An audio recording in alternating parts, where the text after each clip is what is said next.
I think textiles are a very multifunctional medium. It allows you to work in scale, allows you to work in something that's very tactile. It's almost architectural in the way it's built together. Weaving's also a really excellent medium for storytelling. When we think of tapestries, we think of large-scale tapestries such as Lady and the Unicorn, filled with symbolism and meaning and stories. Grayson Perry's The Vanity of Small Differences is a series of 6 tapestries that he uses to tell the story of social mobility and class. The tapestries were inspired by William Hogarth's A Rake's Progress. Here in Grayson Perry's version is Tim Rakewell, and he goes the opposite journey, from very modest beginnings into fame and fortune.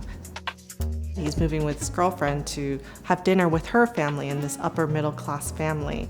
You see the salad on the table. You see the walls lined with books that his family never had. The whole scene is built up to a more joyful, more luxurious future. Throughout Grayson Perry's practice, he often plays around the line of craft and arts, but also I think he finds particularly interesting how tapestries were always a symbol of social class. He liked using this symbol of the upper class to tell the story of social mobility and the different tastes within the class systems.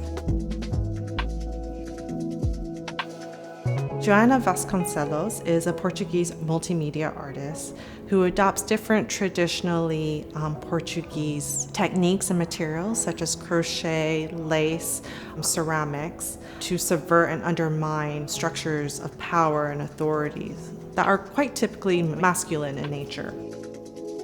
Shoreditch is part of Vasconcelos' crochet paintings, in which she creates these forms from crochet that are then put together like a jigsaw puzzle, each one kind of pressing against one another.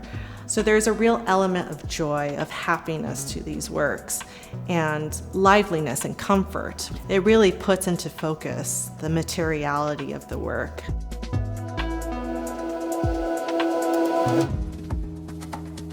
Egypt by William Kentridge is a wonderful example of his tapestries from his Porter series.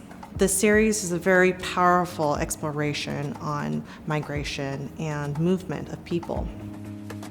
It features black silhouettes of porters moving across borders. And it's really magnificent how it takes over a room and how wonderful and how powerful this medium is to tell a very political story, how it can discuss these big issues of movement, of migration, and things that really matter to humanity. So Ghada Amer is an Egyptian artist, best known for her exploration of ideas of women's sexuality and pleasure through her subversive embroidery paintings.